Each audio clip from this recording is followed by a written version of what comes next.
अगर आपको भी सर्वाइवल मूवीज देखना पसंद है तो आज की वीडियो आपके लिए ही है, क्योंकि आज मैं आपको 7 सर्वाइवल मूवीज के बारे में बताने वाला हूं, जिसमें आपको हर तरह की सर्वाइवल मूवीज देखने को मिलेंगी, जैसे किसी आइलैंड पर, माउंटेन्स पर या समुद्र में या फिर किसी रेगिस्तान में सर्वाइवल। चलिए आज की इस वीडियो को शुरू करते हैं। नंबर 1 पर आते हैं 127 आवर्स। इस मूवी में हमें एक लड़के की कहानी दिखाई जाती है जो एक वीरान इलाके में हाइकिंग के लिए जाता है। दूर दूर तक इस इलाके में कोई नजर नहीं आता। शुरुआत में तो इस हाइकिंग को काफी इंजॉय करता है, लेकिन यहाँ के रास्ते बहुत संकरे और खतरनाक हैं। और जब ये ऐसे ही संकरी पहाड़ियों से नीचे उतर रहा होता है तो ये एक बड़े पत्थर का सहारा लेता है, लेकिन वो पत्थर खिसक जाता है और ये लड़का नीचे गिर जाता है और वो बड़ा पत्थर इसके हाथ पर गिरता है। वो बहुत कोशिश करता है उस पत्थर को अपने हाथ पर से हटाने की, लेकिन पत्थर का साइज काफी बड़ा होने के कारण वो इस कोशिश में नाकाम रहता है। अब ये लड़का यहाँ से कैसे निकलेगा ये तो आप इस मूवी को देख कर जानो। ये मूवी ट्रू स्टोरी पर बेस्ड है। नंबर 2 पर आते हैं एड्रिफ्ट। इस मूवी में हमें एक लड़की की कहानी दिखाई जाती है जिसका कोई ठिकाना नहीं है। वो एक एडवेंचरस लाइफ जीती है। फिलहाल वो एक आइलैंड ताहिती में है और वहाँ पर उसकी मुलाकात एक ब्रिटिश सेलर से होती है जो इसे डिनर पर इनवाइट करता है। धीरे धीरे इन दोनों की दोस्ती बहुत गहरी हो जाती है और फिर एक दिन इन दोनों को एक कपल मिलता है जो इस लड़के को पहले से जानते हैं। इस कपल के पास एक यॉट है जो इन्हें यहाँ से कैलिफोर्निया लेकर जानी है और वो ये काम इन्हें देते हैं और अब ये दोनों निकल पड़ते हैं एक लंबे सफर की ओर। लेकिन सफर के बीच में इन्हें पता चलता है कि एक बहुत बड़ा हरिकेन इन्हीं की तरफ आ रहा है। ये उस हरिकेन से बचने की कोशिश करते हैं, लेकिन इनकी यॉट उसमें फंस जाती है और एक बहुत बड़ी लहर इनके यॉट से टकराती है, जिस कारण इनके यॉट में पानी भर जाता है और ये लड़का भी बहुत जख्मी हो जाता है। अब ये दोनों एक बड़े समुद्र के बीचों बीच फंस गए हैं। अब ये यहाँ से कैसे निकलेंगे ये तो आप इस मूवी को देख कर जानो।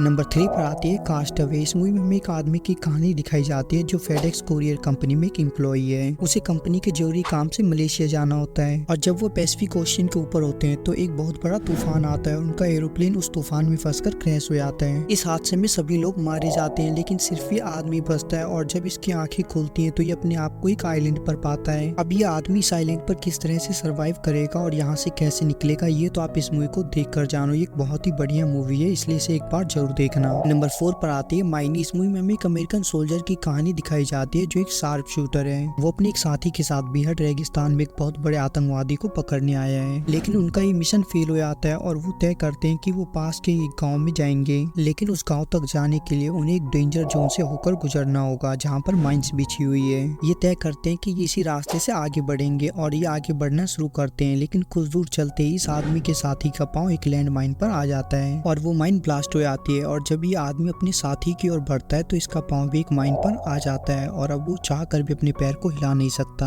अब वो ऐसे हालातों में क्या करेगा और कैसे इस बेहद रेगिस्तान से बाहर निकलेगा ये तो आप इस मूवी को देख कर जानो। नंबर 5 पर आते हैं कास्टअवे ऑन द मून। इस मूवी में हमें एक आदमी की कहानी दिखाई जाती है जिसने बहुत सारे रुपए लोन ले रखे हैं और अब उसकी फाइनेंशियल कंडीशन बहुत खराब है। वो तय करता है कि वो सुसाइड करेगा और वो ऐसा करने के लिए एक ब्रिज पर जाता है और वहाँ से नदी में छलांग लगा देता है। ऐसा करने से वो मरता तो नहीं है, लेकिन शहर के पास एक छोटे से आइलैंड पर फंस जाता है और जब वो लोगों से हेल्प मांगता है तो कोई उसकी मदद भी नहीं करता, क्योंकि किसी को यकीन ही नहीं होता कि इस आइलैंड पर कोई फंस भी सकता है, क्योंकि ये आइलैंड शहर के बहुत पास होता है। अब वो आदमी किस तरह से इस आइलैंड पर सर्वाइव करेगा और यहाँ से कैसे निकलेगा ये तो आप इस मूवी को देख कर जानो। ये बहुत ही बढ़िया मूवी है। नंबर 6 पर आती है इन्फिनिटी स्टॉर्म। इस मूवी में हमें एक औरत की कहानी दिखाई जाती है जो बिल्कुल अकेली है, क्योंकि एक हादसे में उसके बच्चों की डेथ हो गई थी। उसे रेडियो पर खबर मिलती है कि उसके इलाके में एक बहुत बड़ा तूफान आने वाला है, लेकिन उसे इस बात से कोई फर्क नहीं पड़ता और वो निकल पड़ती है माउंटेन्स पर हाइकिंग के लिए। और जब वो माउंटेन्स के पास पहुंचती है तो वो देखती है कि वहाँ पर 2 गाड़ियां पहले से ही खड़ी हैं, जिसमें से एक गाड़ी एक कपल की होती है जो माउंटेन से हाइकिंग करके वापस जा रहे हैं, लेकिन दूसरी गाड़ी के ओनर का कुछ पता नहीं है। वो इन सब बातों को नजरअंदाज करके माउंटेन्स पर हाइकिंग के लिए चली जाती है। कुछ घंटों की हाइकिंग के बाद उसे वहाँ पर एक आदमी बैठा हुआ मिलता है जिसकी हालत बहुत खराब है। दरअसल ये आदमी यहाँ पर सुसाइड करने के लिए आया था, लेकिन अब ये औरत तय करती है कि वो इस आदमी को माउंटेन से नीचे ले जाएगी और उसकी जान बचाएगी, लेकिन ये सब इतना आसान नहीं है क्योंकि उन्हें बर्फीले तूफानों का सामना भी करना है। अब वो वहाँ से कैसे निकलेंगे ये तो आप इस मूवी को देख कर जानो। नंबर 7 पर आती है जंगल। इस मूवी में हमें एक लड़के की कहानी दिखाई जाती है जिसे एडवेंचरस लाइफ जीना और ट्रैवल करना बहुत पसंद है, इसलिए ये art of the Amazon forest जाना चाहता है, क्योंकि ये एक बहुत बड़ा और घना जंगल है। ये 3 और लोगों के साथ इस जंगल में जाता है। कुछ दिनों के सफर के बाद ये तय करते हैं कि दो लोग जंगल के रास्ते आगे बढ़ेंगे और दो लोग नदी के रास्ते आगे बढ़ेंगे। लेकिन नदी में बहाव बहुत तेज होने के कारण इनकी राफ्ट पलट जाती है और ये लड़का नदी के बहाव के साथ बहता हुआ अपने साथियों से बहुत दूर आ जाता है। अब इतने बड़े जंगल में वो बिल्कुल अकेला है। अब वो इस जंगल में किस तरह से सरवाइव करेगा और कैसे इतने बड़े और घने जंगल से बाहर निकलेगा, ये तो आप इस मूवी को देख कर जानो।